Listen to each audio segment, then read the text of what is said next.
All right, I will say good morning. Let's begin. I'm beginning by thanking our sponsors, to thank our Talmud Torah sponsors for the month of Teves, Dovi and Nina Elman, for dedicating all the shiurim and drashos this month in honor of their daughter Ayelet becoming a bas mitzvah. May she continue, Meretz Hashem, to grow and to flourish into an incredible Bas Yisrael. We thank Zevi and Shoshi Daniel for dedicating today's shir, Le'ili Nishmas Zevi's father, Yitzchak Yisrael ben Rafal Noach Yosef. We hope that in the merit of our Talmud Torah, the Neshama will have an aliyah and the family a nechama. We also thank Greg and Rachel Levitan for dedicating the shir this morning, and Ms. Chosav Rafua Shlema for Binyamin ben Etel and for Yitzchak Meir ben Rezel. We hope that in the merit of our Talmud Torah, Kol Cholei Yisrael will have a complete and enduring refuah. I will say we always thank all of our mishpachos and individuals for dedicating the daf each and every day. Thank you for your sponsorship and for your support. So with that, let us begin. So we have a beautiful daf ahead of us today. Today's daf is Lamed Aleph 31, and we are picking up in Meretz Hashem at the Mishnah on the bottom. I'm sorry, actually not at the Mishnah, a little bit before the Mishnah. Amar Rava.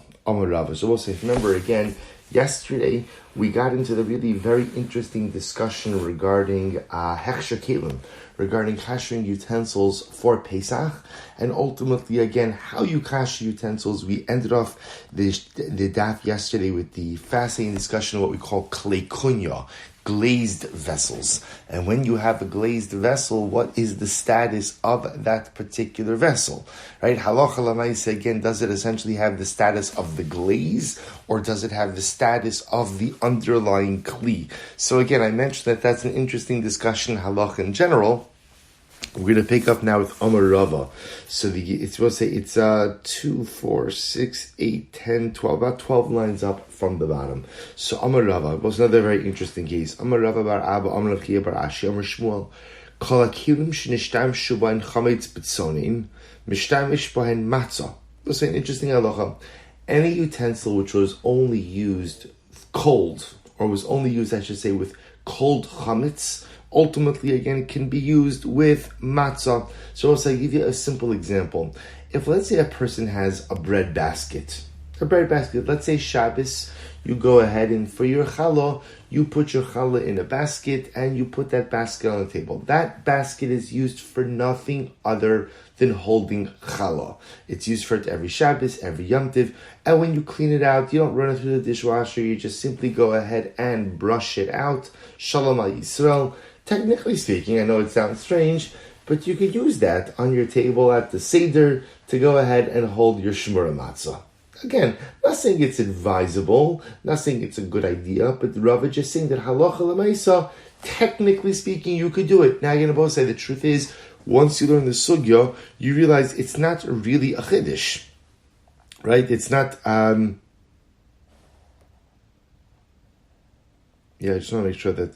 Okay, good. Right. It's not really a chiddush. Why isn't it a chiddush? We'll say because remember again, as we saw in yesterday's daf, the concept by Hechsher Kelim is kibolo kach polto.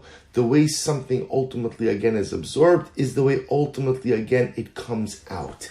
So therefore, halacha l'maisa, when the Gemara says over here, so if you're only using something through cold, right? You've never used a particular utensil with the medium of heat. So therefore, because there's been no heat that's been used, it's never absorbed anything. Because it's never absorbed, therefore, there's no real concern about anything ultimately being emitted. So technically speaking, if you use the utensil and you only used it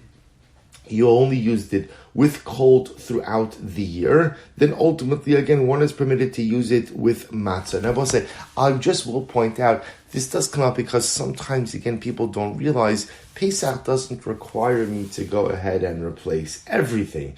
A person has a fruit bowl, a bowl that they used to hold fruit. Obviously, the same fruit bowl you use during the year is the same fruit bowl you could use on Pesach. Now, again, if a person's not sure, well, maybe I didn't use it for fruit, maybe I used it for this, okay.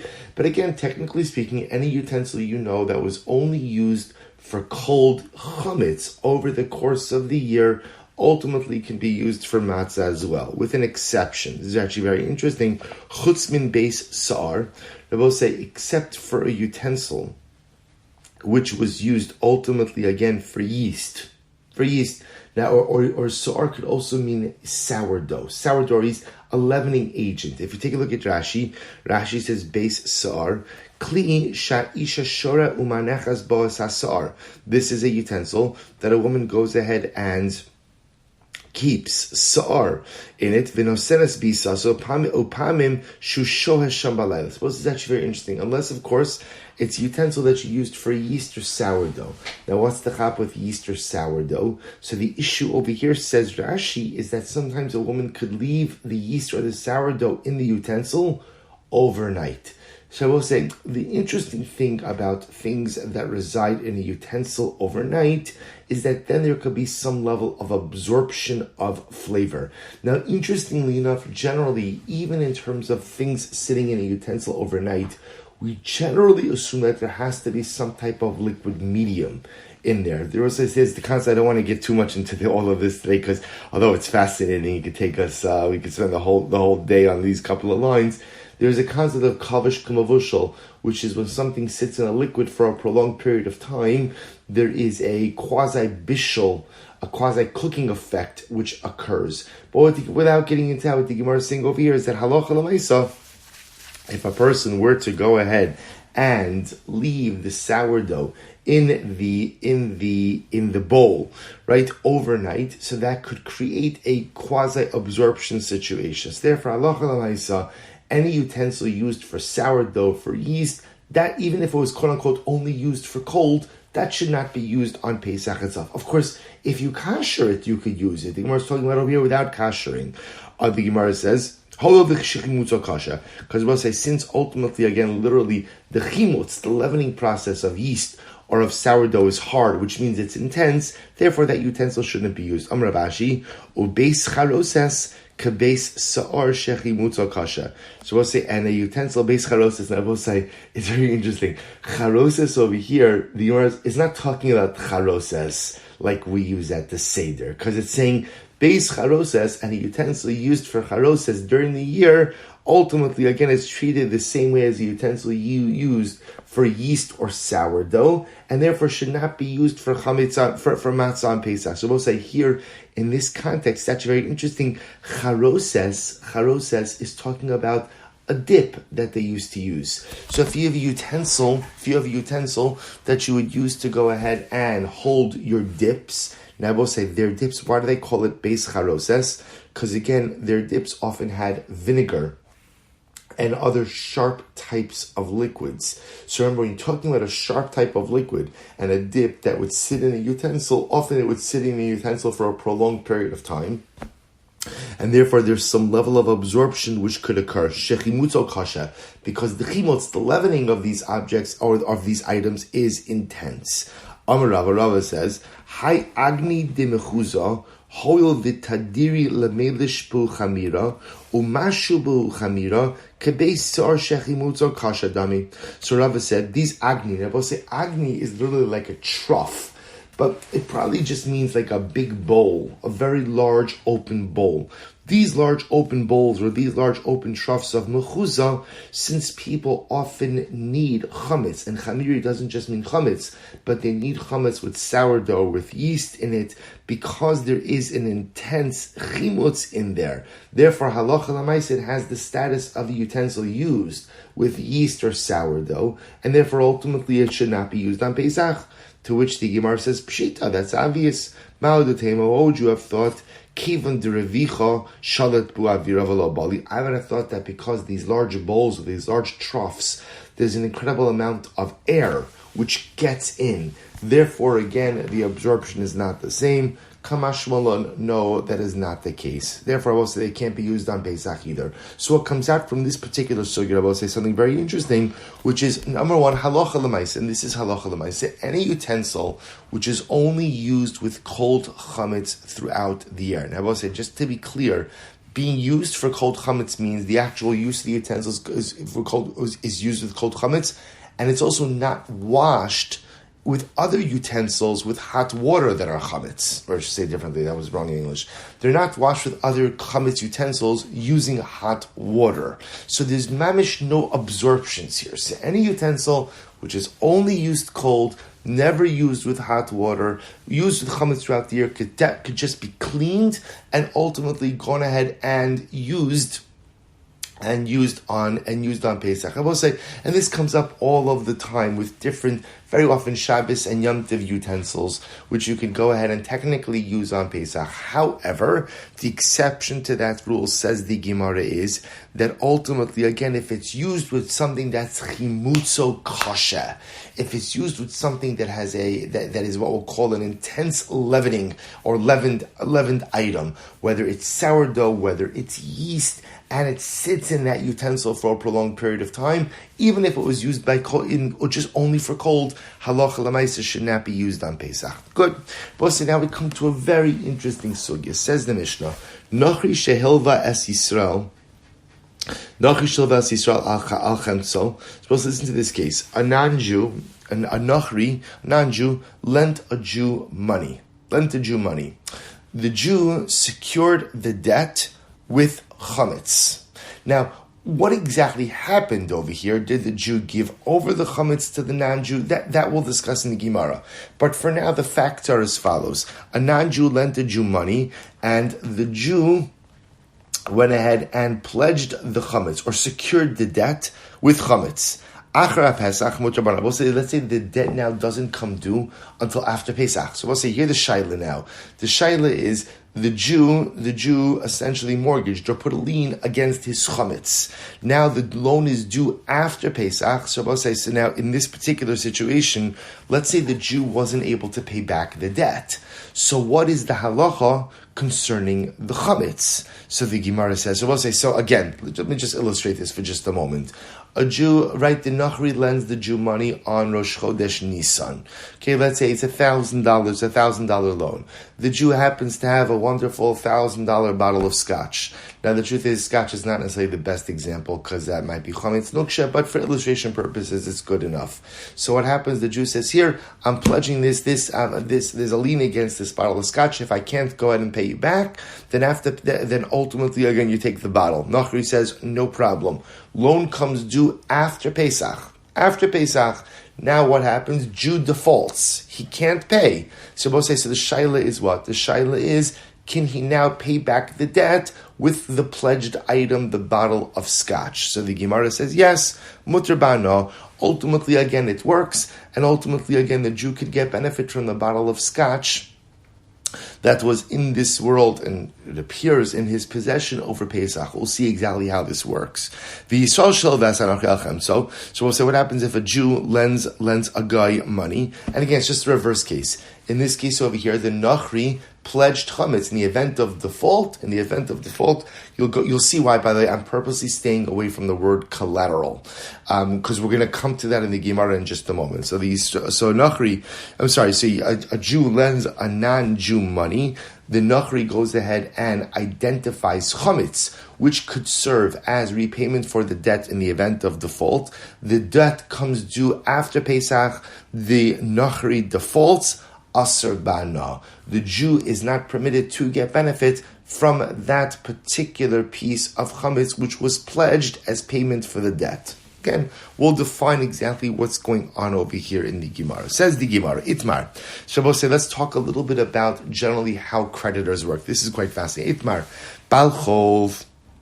When it comes to a creditor, so we'll say, let's say a creditor goes ahead and look at Rashi for just a moment. Balchov, Hamalves Chavera v'Shibilo Nechasov, Shimlo Efra Lecha Ad Yom Ploni Gava Minichasai v'Yigiz Mavlo Parvo. So it's the following situation, right? So again, in general, you have a lender who lent money to a borrower. Borrower says, if I can't pay back my debt by so-and-so date, you can collect your payment from this piece of property or this item. It doesn't really make a difference. So both say, so the shaila is, what is the relationship of the creditor, of the lender, to what we'll call the collateralized piece of property before the debt becomes due. So watch this. So the Gemara says, Abayi Amar Lemafreya Hugova. Abayi says that if, we'll call it, Reuven lends Shimon money, you could just deal with Jews right now. Reuven lends Shimon money. Shimon goes ahead and identifies a piece of property to serve as collateral. I'm going to use the word collateral, but I'm not using it in a halachic sense. You'll see why I say that in just a bit. So Shimon says, here's the collateral. Shimon defaults, right? When debt comes due, Shimon defaults. We'll say, when is Reuven the lender considered to be the owner of that collateral as of? As of when does he own it? So Abaye says it turns out that retroactively he was the owner of the collateral from the time the debt was made. The Rava Amar Mikara Lahabahu Gove. Rava says no.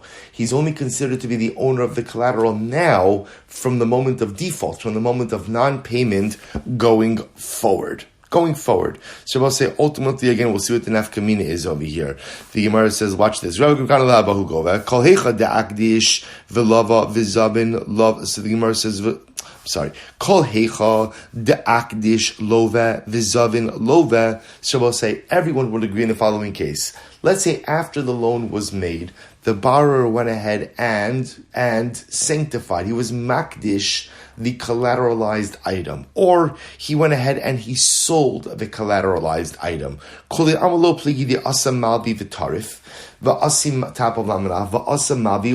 Everyone agrees that the lender has the right to go ahead and go to the Beis HaMikdash and redeem the collateral, or go ahead and retrieve it from the purchasers. Disnan, Mosif Odinro Podes Hanachasim Ailu. Because we're not going to get into this case, but this is talking about a situation where Halacha L'maisa, a person, a borrower, went ahead and was makdish. He sanctified or consecrated the collateralized property, and there's a price differential. We don't have to get into the case right now. Point over here is, if the borrower went ahead and was makdish, the collateralized piece of property, the lender has the right to go back and retrieve it from the Beis HaMikdash. Kipligi. So where does their machlokes come up? So we'll say, so again, but before we go on, so we have a fundamental machlokes over here about the relationship between the lender and the collateral before the debt has come due. So we'll say, how do we view that relationship? Or I should say, let me say it a little bit differently. Once the borrower, defaults on the debt, and therefore the lender is going to take payment in the form of collateral. So how do we view the duration of the relationship between the lender and the collateral? Abaye says, we view the lender as if he has owned the collateral already from the time that the debt was made. Once the borrower defaults, it turns out that the lender really owned the collateral from the beginning of the debt, from the moment that the money was lent. Rava says, no, that's not how it works.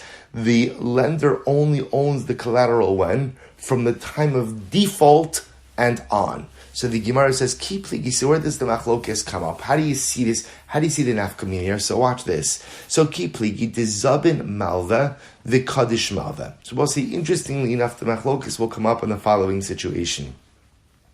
Where what happens if halacha l'maisa, before the default, the lender went ahead and sold the collateral, or the lender went ahead and was makdish the collateral. So we'll say, what happens in a situation? So imagine the following situation: halacha l'maisa on Rosh Chodesh Teves. So what happens? I lend Reuven $1,000. Reuven gives me a piece of collateral. Then what happens? Halacha l'maisa, the debt is not due until we'll call it Asara b'Teves. On the 5th of Teves, I, the lender, decide to go ahead and sell the collateral, or be makdish the collateral. Then I will say, now what happens? Now it turns out on the 10th of Teves, Reuven defaults, he can't pay me back. So it turns out that the collateral is mine. So I'll say, so the shaila is, what's the status of my hektish? Now remember, I was makdish it, or I sold it on the 5th of Teves. Sabayi Amar Lamafreya Havi Gova Kevan Demates Manevelo Pari Galimus Lamafreya Demekar Birshuse Hava Koi Vishaper Aktish Vishaper Zavan. Sabayi said, well, listen, once Reuven defaults on Asara B'Teves, retroactively it turns out that the item was really mine from the beginning of the debt, and therefore again I was totally justified in selling it or being makdish it. V'Rava Amar Mikano Lahabo Gova. Rava says, no, that's not the way that relationship to collateralized property works. It only becomes yours from the moment of default. Therefore, what? It's only from the moment of default and on that the item becomes yours. Because again,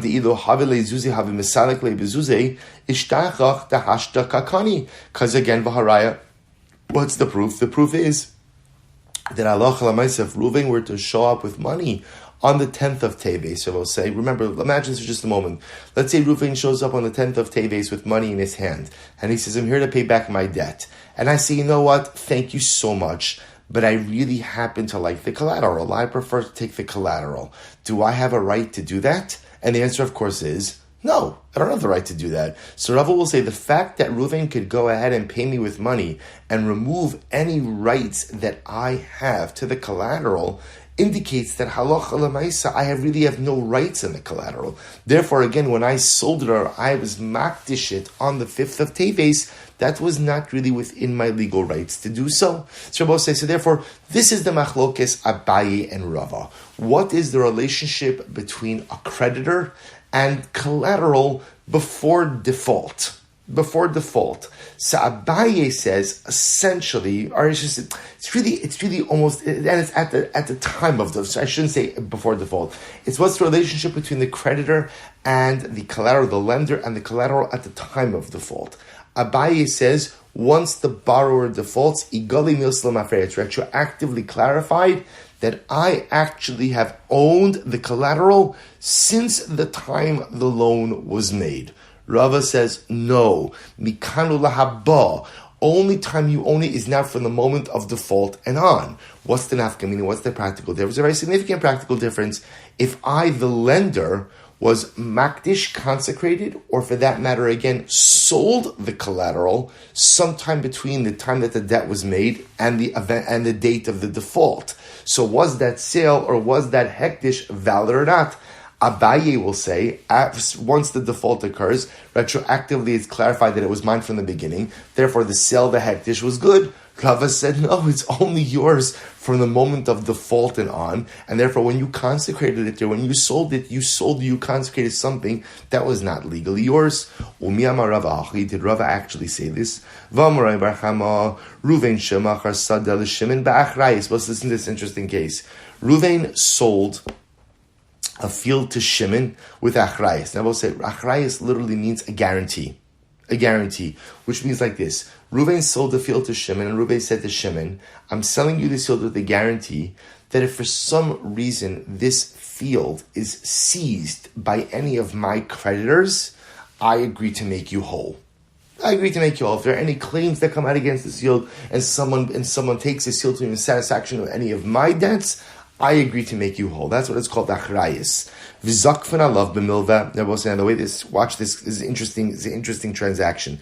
So Reuven sold the field to Shimon for $50,000. So what happens? And Reuven sells it to him with a guarantee. If for some reason this field is repossessed from you by any of my Reuven's creditors, I agree to make you whole. Shimon doesn't pay the $50,000. Rather, again, the $50,000 is structured as a debt. Okay, so now Shimon has the field with a guarantee, and he owes Reuven $50,000. Okay, to make things a bit more complicated, Umeis Reuven. Baruch Danemes, Reuven dies. Now, when Reuven dies, the creditors come out of the woodwork. So what happens?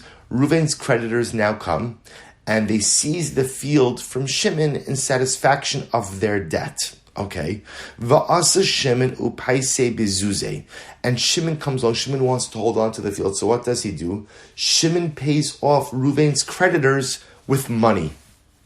So we'll say now, watch this. Paise bezuze, dinohu da'asi b'nei Reuven va'amri l'Shimon, anan metaltale shavuk avun gabach, umetaltale dilyasmi lebalchov lo mishtabdi. So we'll say, so now what could happen? Now remember again, technically speaking, remember, Reuven's heirs now come to Shimon. They say, listen, you went ahead and you owed our father $50,000. So we're here to collect our debt from our father that was due to our father. Now Reuven says, no, I don't owe it to your father anymore because I went ahead and I paid off his other creditors. To which the Yisomim, to which the orphans, to the inheritors could say to Shimon, listen, Anan metaltalish av shavok avuch gabach. Our father left movable property to you. Which Rabbi say, now, what's the movable property? The movable property is the loan, right? Our father, you have a loan that's due to our father. Now, interestingly enough, Rabbi say that halacha l'maisa metaltali diyasmi lebalchov lo mishtabdi. Movable property that belongs to orphans is not subject to other debts. Which is another way of the Yisomim saying to Shimon, I don't know why you paid that money ultimately to our father's creditors. Halacha l'maisa, the money you owe to our father was not touchable by any other creditors. As such, you still owe us the $50,000 that you owed our father, which represented the purchase price of the field. Va'amar Rava, first and second Y line of Bosef, Rava says, Ipikeach Shimon, if Shimon is a smart guy, here's what he'll do. Magbiluhu ara, say to them, you know what, I'm sorry, I have no more money, but you know what, here, take the field back, right? The field that I bought from your father, take it back in satisfaction of the debt. So I owed your father $50,000. That debt, technically speaking, was not really touchable by any kind of creditors. Therefore, again, I paid off your father's creditors. You're saying I shouldn't have. Here's the field back in satisfaction of the debt. Now we're whole. Magbilu ara. And then after Shimon gives them the field, what could he do? He could take it right back. Why could he take it right back? Because at the end of the day, he bought it with a guarantee from Reuven. Rav Nachman says, Yisomim shegavu karka b'chovas avihem. Because if you have Yisomim who collected property, real property, in satisfaction of a debt due to their father, Balchov chozer v'gova osamehan. Rabbi say, interestingly enough, real property collected by Yisomim, collected by inheritors, in satisfaction of a debt due to the estate, then becomes subject to collection from other creditors of the estate as well. So this is incredible. So now what could Shimon do? Shimon could go ahead and pay back the outstanding $50,000 debt that he has to Reuven, which was the purchase price for the land. Pay it back by giving the land back to the Yisomim, and then he could turn right back around and what? Seize it back from them. Why? Because remember, he purchased the land with a guarantee from Reuven. So I'll say this only works if you say that halacha l'maisa, a creditor essentially acquires rights to the guarantee retroactively. Amatu lahachi chozer v'gova osa mehen the command to gova mechai de'avuhan dami. Because I will say, if you say that a creditor's relationship to the collateral or to the guarantee is retroactive, then this makes sense, because then essentially Shimon acquired his right to collect the property while Reuven was still alive. But if you say that halacha l'maisa, a creditor's right to collect from a guarantee is only from this point going forward, why does Reuven have the right to seize the piece of property back? It's as if this would be as if the Yisomim themselves sold property. Or they purchased, I should say. Like they purchased property. And if the Yisomim purchased new property, ultimately, again, is new property subject to pre-existing liens? And of course, the answer is no. So Rabbi says, the Gemara is suggesting that it appears even Rava holds that there's some level of retroactivity that can be applied ultimately, again, to a creditor and his lien. To which the Gemara says, Shaini Hasam da Amar Lahu. It's different over here, because in this case, what could happen? Shimon could say, Kihechi de mishtabda le la'avuchon, mishtabdin nami lebalchov da avuchon. So again, Shimon could say the same way that I had a shibud ultimately again to your father. Ultimately, again, there is a shibud to the balchov of your father. They will say, the balchov of your father, in this case, that you're referring to is himself. Because what Shimon's saying is, I am like a creditor of your father. How is Shimon like a creditor of Reuven? Because remember again, Reuven sold him the land with a guarantee, which means that if anything happens to the land, Shimon has the right to come back to Reuven to be made whole. Mid Rabbi Nassan, the sign of Rabbi Nassan Omer, Minayim lenosha bechavero mana bechavero bechavero. What's an interesting case? How do I know in general? Listen to this interesting case. Lenosha bechavero mana bechavero bechavero. If A lends B money and B lends C money, so the Gemara says, Shemotzia mizev, and also says, how do we know that we could extract money from C in order to pay back A? Because the pasuk says, and you shall give to the one whom he is liable. So therefore, the Gemara is just suggesting this case, as interesting as it is, doesn't really play into the discussion between Abaye and Rava.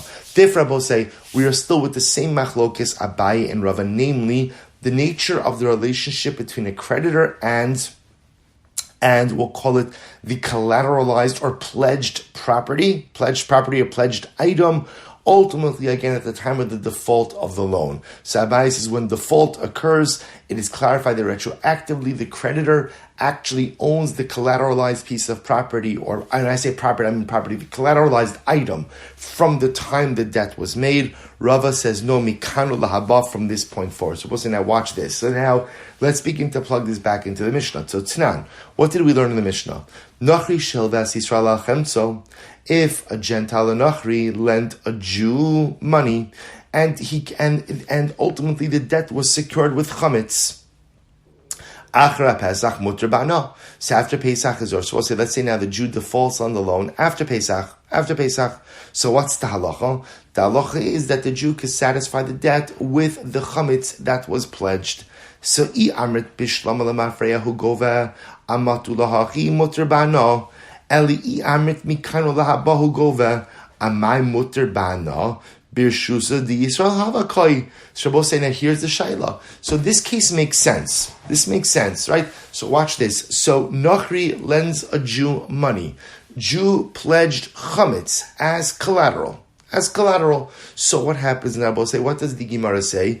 If debt is due after Pesach, Jew defaults. So what's the halacha? The halacha is that the Nachri could go in and keep the chametz, could use the chametz as repayment for the debt. Now both say, this only makes sense if what? This only makes sense like Abaye, right? If you hold that when the Jew defaults on the debt retroactively, the Nachri becomes the owner of the collateralized chametz from the time the debt was made. Then it turns out that we'll say retroactively, the chametz was in the possession of the Nachri already over Pesach. Then it makes sense. But if you hold like Rava, that the Nachri only takes ownership over the chametz collateral from when? From the time of default, then it turns out that what? That the chametz was in possession of the Jew over Pesach. If the chametz was in possession of the Jew over Pesach, we'll say that's chametz sha'avar lava Pesach. Chametz sha'avar lava Pesach is aser ba'no, in which case the Jew would not be permitted to go ahead and use it to pay back the debt. To which the Gemara says, no, hacham askinon. What's the case here? Kisher hinu etzlo. Both say the case over here is actually where the Jew actually deposited the chametz with the guy.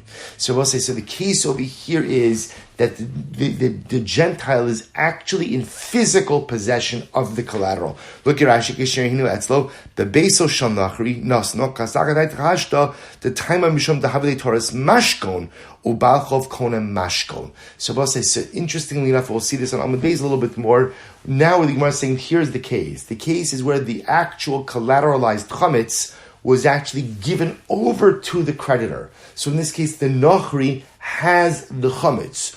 Well, once the Nachri has the chametz, Shabbos say now this is what's called in halacha called the mashkon. That's why, which literally means a collateral, and we are going to see what that means. And therefore, again, perhaps since he has possession of it, therefore physical possession of it, therefore halacha l'maisa it's in his domain even over the course of Pesach. So even if you hold like Rava that a creditor doesn't really take possession or real possession of the collateral until the time of default, and even then it's not retroactively, it's only going forward, since it was in the possession of the Nachri over Pesach, therefore it doesn't have the status of chametz she'avar alav Pesach. So the Lima Ketanai, both they say this is machlokes tonight. What's the machlokes? Yisrael shavel Nachri al chem tzolachar Pesach. If a Yisrael goes ahead and, I should say it different. Yisrael shavel Nachri al chem. So a Yisrael lent a Nachri, and ultimately again lent him money, al chamso, and the Nachri secured the debt, ultimately again with collateralized chametz. So the Achar Pesach, and now the Nachri defaults after Pesach. Eino over mishum. Eino over. I'm sorry. Lachar Pesach. Eino over.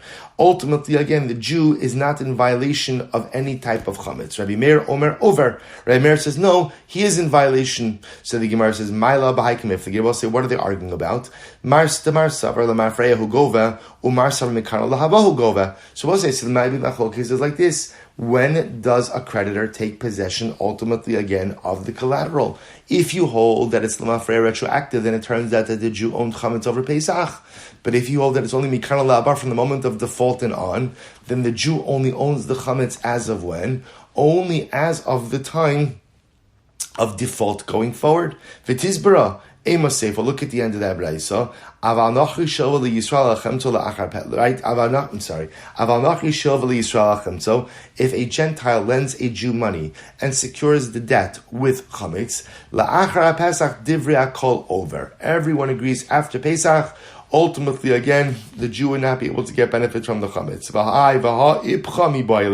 But it should be just the opposite. Leman da'amar hasam eino over hacha over. The one who said in the first case that you're not over here would say over. Leman da'amar hasam over hacha eino over. And again, the one who said over there that you are over would say over here that you're not over. Amud beis el hacha amar askinon. What's the case? Kegon sheher hino etzla. We'll say just as we said before. The case of your halacha l'maisa is where the actual collateral was deposited with the creditor. And I will say, now watch this.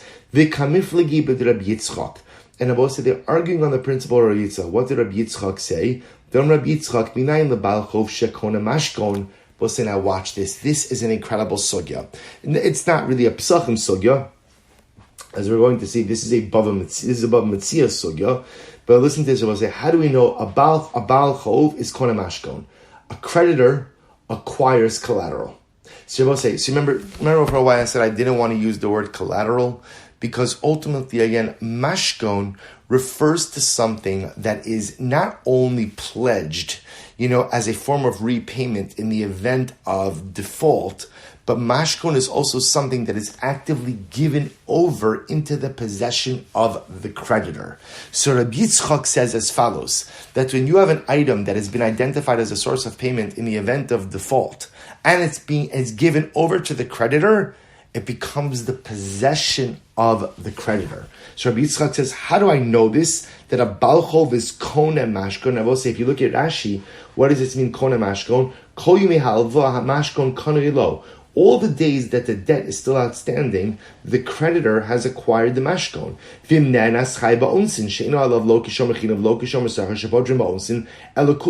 I will say, when we say that the creditor owns it, it doesn't mean that the creditor could sell it, but what it means is the creditor has full responsibility. So, for example, if something happens to the mashkon, something happens to the collateral while it is in the possession, ultimately again of the creditor is responsible for anything and everything that happens to that mashkon. So Rabbi Yitzchak says, from where do we know that a balchov is kona mashkon? Shneimar ulechot yetzdaka. So I'll say, this is actually very interesting. This is talking about, the Torah says over here, that if halacha l'maisa, you have an item, you have a collateral from a person, and let's say you have, right, I lent money to Ruvain, and the only thing that Ruvain has for collateral to give me are his pajamas. So he gives me his pajamas. So what does the Torah tell me? Torah tells me that halacha l'maisa, I should give him back his pajamas at night, so he could sleep in his pajamas. That's what I should do, even though again it's the collateral and I have every right to hold on to it.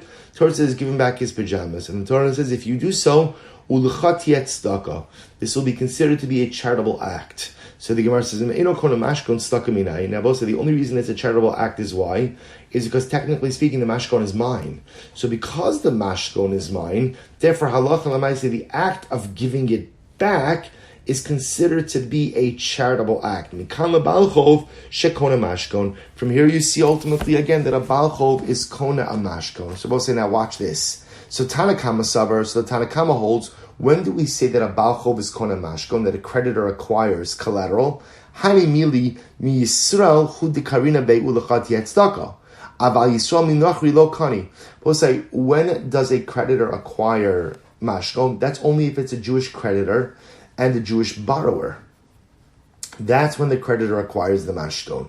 Rabbi Meir says, no, kal v'chomer, Yisrael mi, Yisrael kani, Yisrael minachar l'kol shekein. If a Yisrael could acquire a mashkon from another Jew, so certainly again a Yisrael could acquire a mashkon from a Nachri. Aval Nachri shehilvas Yisrael lachem tzachar Pesach divrei hakol over v'hasam vaday Nachri mi Yisrael kani. But what does everybody agree with? Everyone agrees that a Nachri is not kona a mashkon from a Yisrael. And therefore we'll say in this version over here, halacha l'maisa, if the Nachri were to lend money to the Jew, and the Jew were to collateralize the debt with chametz, and the debt is due after chametz, and then the Jew after Pesach, and then the Jew defaults after Pesach, and now pays back the Nachri with the chametz, that chametz will actually be aser b'hanal, because it's considered to be in the possession of the Jew over the course of Pesach. So I will say, so what we have over here now is a couple of things going on over there. So again, we'll see the halacha l'maisa actually in the case of Lent, but what we begin to see is that this case of lending money with collateralized chametz, and then the default of the debt occurring after Pesach. So Rabbi say the shaila now is default is after Pesach. Can the chametz be used to satisfy the debt? Has a lot to do with the relationship between the creditor and the collateralized object. So here's what we know. If we're talking about, so therefore, just let's put everything on the table that we have, and then we'll see what the halacha l'maisa is. So we'll say, so now when we have machlokes Abaye and Rava about the nature of the relationship between the creditor and the collateral. Creditor and collateral. Abaye says that when default occurs, it turns out that retroactively creditor owned the collateral from the time the debt was made. Rava says, no, that is not the case. Halacha l'maisa, ultimately, again, you only own the collateral when from the time of default and on. That's Aleph. Beis Rabbi, so we see an interesting idea that there's a difference between what we'll call pledged property and collateralized property. In halacha, the word collateral, mashkon, means something that is actively given over to the creditor to hold. And once something is given over to the creditor to hold, everyone agrees that what? That the creditor acquires that. That's Rabbi Yitzchak. That ultimately, again, a creditor acquires mashkon. That's Beis. Then in that, Rabbi said, there's a sub-machlokes. Everyone agrees, of course, that applies between Jews. So does that apply ultimately, again, between Jew and non-Jew? Well, everyone seems to agree that when it's a non-Jewish creditor, the non-Jewish creditor does not acquire the mashkon, does not acquire the collateral until actually the default occurs. That's. But if it's a Jewish lender, then there's a machlokes ultimately, again, if he acquires it from the Gentile creditor or not. Good. We'll piece this all together in just a little bit. So Tnan, let's go back to a little bit. So Tnan, Nachri shel v'Yisrael achemtzo achar Pesach muter ba'ano. So what do we see in the Mishnah? Now let's try to plug all of this back in. So a Gentile lent money to a Yisrael, right? So we'll call Nachri lent money to a Yisrael. The Jew secures the debt with chametz. The debt is due after so the Jew collateralizes chametz. The debt is due after Pesach. So what's the halacha? Achra Pesach muter ba'ano. The Jew then defaults on the debt after Pesach. And so what does the Mishnah say? The Mishnah said that halacha l'maisa, the Jew could use the collateralized chametz to satisfy the debt. So let's analyze this. Nehi nami derhinu etzlo. So now we're assuming now that what's the case? The Jew actively deposited the collateralized chametz with the Nachri before Pesach. So the Nachri was in possession of the chametz itself from before Pesach. So the Gemara says, well, one second. Ha-amrit, Nachri mi Yisrael lo kani. But we just said before that a Nachri is not kona a mashkon from a Jew. So even if the Jew deposited him with before Pesach, the Nachri doesn't acquire it, which then means what? The Jew actually owned the collateralized chametz over the course of Pesach, in which case, again, it should be chametz shavar lava Pesach and should not be usable to satisfy the debt. Hada amrle me'achshav, hada lo amrle me'achshav. Wow. So we'll say now, watch this. So look what the Gemara introduces. Let's throw another piece in here. What's the case? The case is where the Yisrael said to the Nachri, in the event that I default on this loan, I hereby identify this piece of this chametz as collateral, and you should acquire it me'achshav. You should acquire it as of now. So we'll say, what did he insert? He inserted in here a retroactivity clause. Right? So he inserted me'achshav. So therefore, again, once he inserts in a retroactivity clause, in the event of default, I want you to acquire it as of now.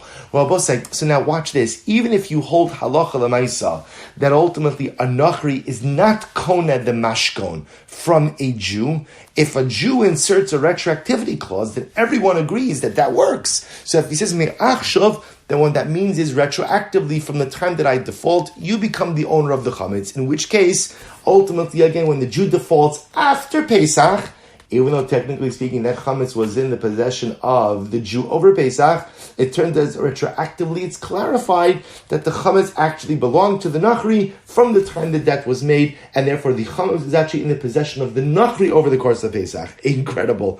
We'll say, how do I know that we actually make a distinction between when you say me'achshav and you don't say me'achshav? This sanya, because we learned Nachri shehirhin pasporni eitzel Yisrael. If a Gentile goes ahead and deposits, I will say pasporni is just a large loaf of bread. A large loaf of bread. Person Rashi paskidola ha'afuya betanur gadol.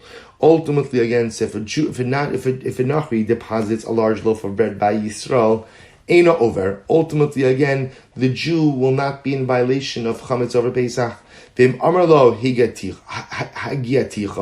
if he says to him, ultimately, again, Rashi says, Eina over, Rashi says, Bepesach, the kasavar Yisrael menachel kanashkos. Let's say this is talking about that the Gentile deposited this loaf of bread as collateral. So the Jew is not over owning chametz on Pesach because he has this collateral. However, but